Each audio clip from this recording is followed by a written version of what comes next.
Retro Racing reports from the State Fairgrounds at Sacramento.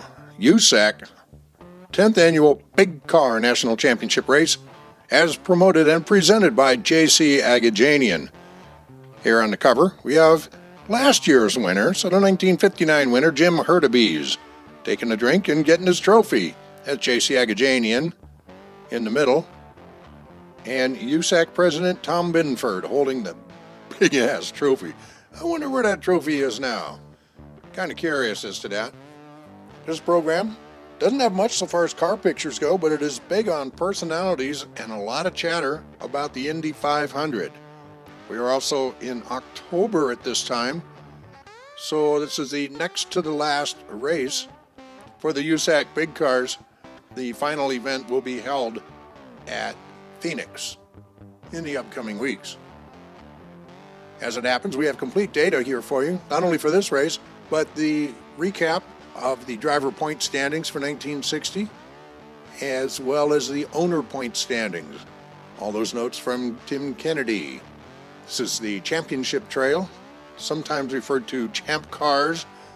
In this race, they are called the Big Cars. They were changing names and titles and everything along the way. Also, this program is very personality-driven, and a lot of talk, again, about the Indy 500. As we get started, be sure to subscribe and like. That'll help me out. Agajanian Promotion assures top field. Story by Bob McCarty, sports editor, the Sacramento Union. When you've had the best, you don't go downhill.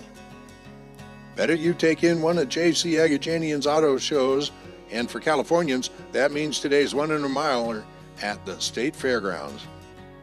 Starting in 1949, the man with the big hat has come ever so close to bringing the winner of the Indianapolis 500 miler here on an annual basis. Let's look at the record. In 1949, Bill Holland won the big one, and Aggie had him here for the State Fair event. In 1950, Johnnie Parsons topped the Indy field, but took time out of his schedule to perform here when Agajanian issued his invitation. Agajanian did not promote races here in 1951 and 52, but in 53 and 54, Billy Vukovich picked off the big prize both years and competed here both seasons. For 55, Bob Swikert won the long, hard haul and was on hand when the Golden State 500 action started here. For 56, Agajanian's first miss. Pat Flaherty won the Indy event and agreed to show, but had an injury at Springfield keep him out of the race. For 1957, Sam Hanks finally bagged the big money and decided to call it quits on the spot. So Hanks had been a regular here at Sacramento in the other years. In 1958, Jimmy Bryan, winner here in 53, 4, and 5, won at Indy and retired from dirt track racing. Bryan reversed his decision in 1960 at Langhorne, taking over Rodger Ward's car when Ward didn't enter the race, and Bryan was killed via a crash in that race. For 1959, Rodger Ward proved the best at Indianapolis, then came here to compete. In 1960, Jim Rathman got the job done at Indianapolis, but refuses now to drive on the dirt tracks. All of which brings us up to today's struggle, and like the presidential election, it's narrowed down to two candidates as far as the 1960 driving championship is concerned. The duel lies between the 39-year-old Ward and 25-year-old A.J. Foyt. Going into the last 200 milers of the 12-race championship circuit, which are Sacramento and Phoenix, Ward holds an 80-point lead over Foyt, the youngest driver in the past 3 500 milers. This year, Rodger started out like he was going to run away and hide from the boys, with 2 firsts and a second in Indianapolis in his first 3 starts for 1,200 points. He did not make another point until he finished second to Eddie Sachs in last month's 100-miler at Trenton, New Jersey, to bring his total to 1,360 coming into contention for this afternoon's Golden State 100. Foyt, on the other hand, has been making a slow rise to the top since he drove in his first championship race at Springfield, Illinois in 1957. That year, he finished 28th in the standings with 160 points from 5 races, including a 9th behind Ward at Sacramento. 1958 saw him finish 10th in points with 700, including a 3rd at Sacramento to the late Johnnie Thompson. Well, that's it for the intro story. Again, they tie a lot of what is going on to the Indy 500, and the USAC Championship Trail was indeed the way to get to Indy.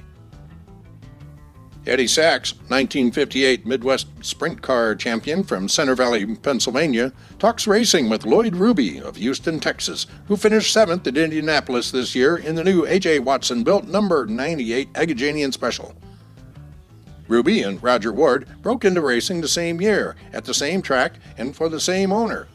It was in midgets in 1946 in Wichita Falls, Texas, where Lloyd was born 32 years ago and Rodger was stationed in the Air Force. Lloyd gained most of his fame driving sports cars. He was runner-up last year in the USAC Road Racing Crown. He scored no championship points last year despite sitting on the pole at Phoenix. This season, he was already picked up 710 points to be 8th behind Ward. Included in the slow-talking 6-foot, 175-pounders point total is a 4th at Springfield, a 6th at DuQuoin and Milwaukee, a 7th at Syracuse, an 8th at Trenton, as well as 7th at Indianapolis. He was the fastest qualifier for the Milwaukee 100. Checking the checkered flag, something that they have seen many times in their careers, are a pair of national driving champions. It's Rodger Ward, the defending champion, and Tony Bettenhausen, the 1951 and 58 title holder.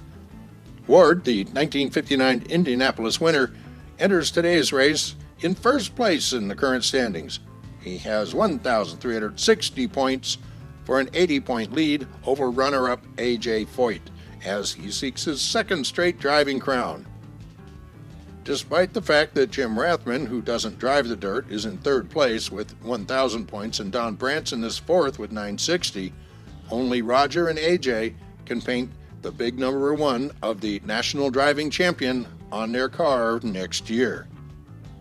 When talking about Bettenhausen, one is talking about Mr. Racing, or the Tinley Park Express, and he's scored more championship points than any other driver from 1946 to date, with 11,435 and a half.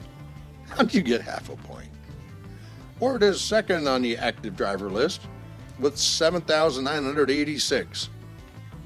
Bettenhausen has won more championship races than any other driver at 21, with Ward 2nd on the active list with only 13, and he's taken part in 14 500-milers and is 2nd to Jim Rathman among the active drivers with 4,760 competitive miles at the Speedway, just 110 miles less than the 1960 Indianapolis winner.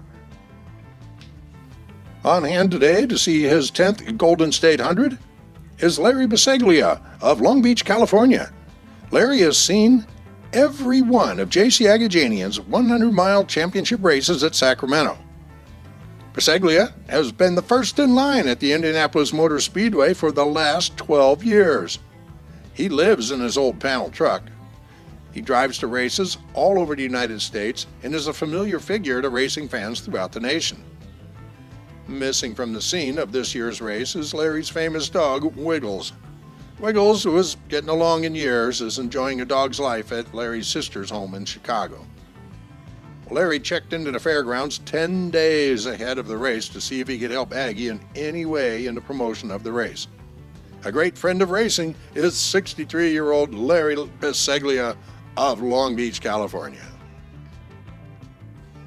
For the 10th annual Big Car Race at Sacramento in 1960, this is October 30th, by the way, there were no other events aside from time trials and the 100-lap main event.